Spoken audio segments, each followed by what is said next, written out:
پہاڑ کے دامن تک پہنچنے کے لیے جنگل سے ایک راستہ نکلتا ہے جو کئی کلومیٹر لمبا ہے۔ ہم نے گاڑی پارک کی اور اس راستے پر 2-3 گھنٹے پیدل چل کر پہاڑ کے دامن تک پہنچے۔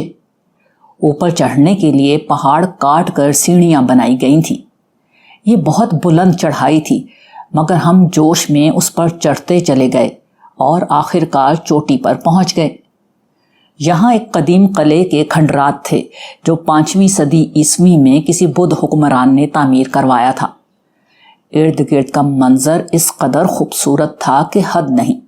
چاروں طرف میلوں تک پھیلا ہوا جنگل، ابر آلود موسم اور ٹھنڈی ٹھنڈی ہوا نے ایسا تاثر پیدا کیا کہ گھنٹوں پیدل چلنے اور اس بلند پہاڑ پر چڑھنے کی مشقت لمحوں میں کافور ہو گئی۔ اونچائی سے نیچے جنگل میں چلتے ہوئے ہاتھی بالکل بچوں کے کھلونے لگ رہے تھے۔ اتنی بلندی کی وجہ سے دور دور تک کا منظر بالکل صاف نظر آ رہا تھا۔ وہاں کچھ یورپین سیاح بھی آئے ہوئے تھے اور اپنے طریقے سے اس دلکش ماحول کو انجوائے کر رہے تھے۔ ہم کافی دیر تک وہاں رہنے کے بعد واپس ہوئے۔ سگریا کے راستے میں ایک بدھ مندر جانا ہوا جس میں بدھا کی مورتیوں کے علاوہ جنت اور جہنم بھی بنائی گئی تھیں۔ ان میں داخلے کی فیس تھی، جس پر میں نے اپنے ساتھیوں سے کہا کہ جنت کی فیس کی بات تو ٹھیک ہے، یہ جہنم کی داخلہ فیس کس بات کی مانگ رہے ہیں؟ بہرحال فیس دے کر ہم اندر داخل ہوئے۔ جہنم میں مختلف گناہوں مثلاً زنا وغیرہ کی سزا مجسمہ سازی کے ذریعے دکھائی گئی تھی اور کافی متاثر کن تھی۔ البتہ جنت بالکل بے رونق تھی۔ وہاں حور تھی نہ قصور، شراب تھی نہ ان کو پیش کرنے والے غلمان، بس 2-4 بیل بوٹے لگے ہوئے تھے۔ اس روز ہمیں پتہ چلا کہ بدھ مت کے پیروکاروں کے کم ہونے کا ایک سبب ان کی جنت کا اتنا بے رونق ہونا ہے۔ ویسے قارئین کی معلومات کے لیے عرض ہے کہ بدھ مت کے پیروکار خدا کو نہیں مانتے۔ یہ لوگ گوتم بدھ ہی سے کام چلاتے ہیں، اور گوتم بدھ اپنی وفات کے بعد ایسی جنت بھی بنا لیں تو بڑی بات ہے۔ بہرحال ہمارا دل اس جنت میں نہ لگا، اس لیے وہاں سے فوراً باہر آ گئے۔ ہماری اگلی منزل انورادھا پورا کا شہر تھا، جو بدھ مت کے ماننے والوں کا سب سے مقدس مقام ہے اور شمال کی سمت آخری پرامن علاقہ ہے۔ یہاں روایات کے مطابق اس درخت کی شاخ سے لگایا گیا درخت ہے جس کے نیچے گوتم بدھ کو، جو اپنی بیگم یشودھرا اور کپل وستو ریاست کے تخت و تاج سب کو چھوڑ کر آئے تھے، نروان ملا تھا۔ یہ درخت ایک بڑے مندر کے احاطے میں تھا اور کافی بڑا تھا۔ زائرین انتہائی عقیدت سے وہاں آتے اور پارکنگ سے مندر تک کا طویل راستہ ننگے پاؤں طے کرتے۔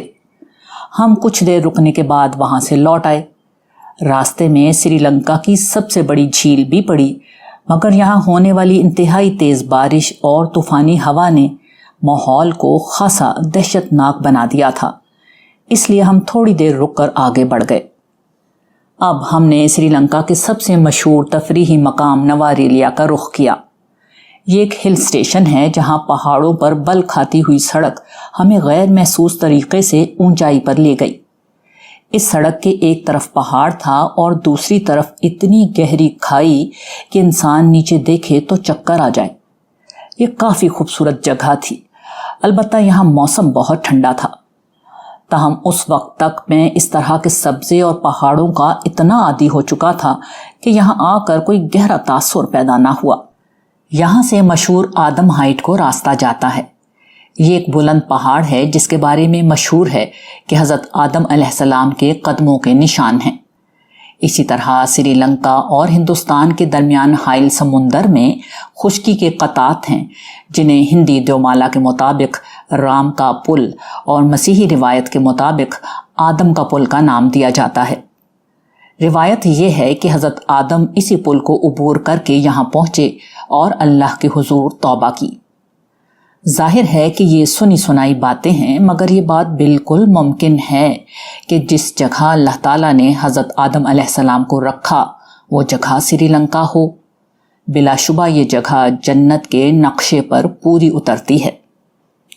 میرا انٹرویو قریب آ گیا تھا، اس لیے ہم نے کولمبو کا رخ کیا۔ مگر کینڈی کے پہاڑی علاقے کے بجائے اس دفعہ ساحل سمندر کے ساتھ ساتھ چلنے والے راستے کا انتخاب کیا۔ راستے میں پہاڑ سے اترتے وقت ایک دلچسپ واقعہ پیش آیا۔ ہم ایک جگہ گاڑی دھلوانے کے لیے رکے۔ یہاں ایک خوبصورت آبشار بہہ رہی تھی۔ ناصر اور میں نے اس کے نیچے کھڑے ہو کر تصویر بنوائی۔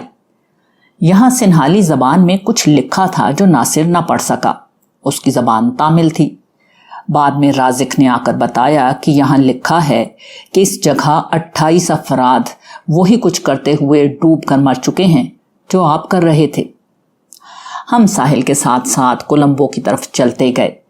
کئی جگہ سمندر کے کنارے رک کر سری لنکا کے طویل اور حسین ساحل کا منظر دیکھا۔ ایک جگہ بہت غیر معمولی تھی جسے بلو ہول کہا جاتا ہے۔ اس جگہ سمندر سے متصل ایک پہاڑ ہے جس میں غالباً کسی زلزلے کی بنا پر ایک شگاف بن گیا ہے جو پہاڑ کے کافی اندر تک چلا گیا ہے۔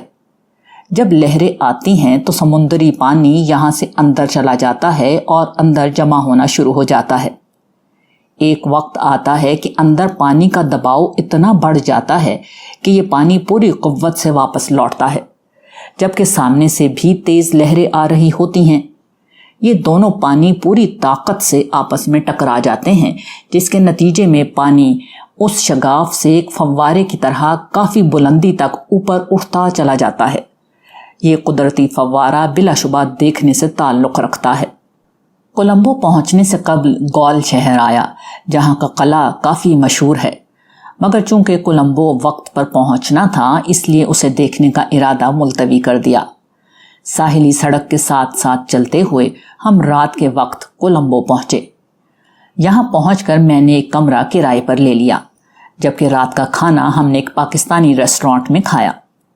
میں نے رازق اور ناصر دونوں کا بہت شکریہ ادا کیا۔ ان دونوں کے ساتھ ہونے سے نہ صرف سفر بہت آسان اور پرلطف رہا، بلکہ ایک غیر مسلم ملک میں حلال کھانے تلاش کرنے کے مسئلے سے بھی دوچار نہیں ہوا، کیونکہ رازق ہر جگہ حلال کھانے والے ریسٹورانٹ سے واقف تھا۔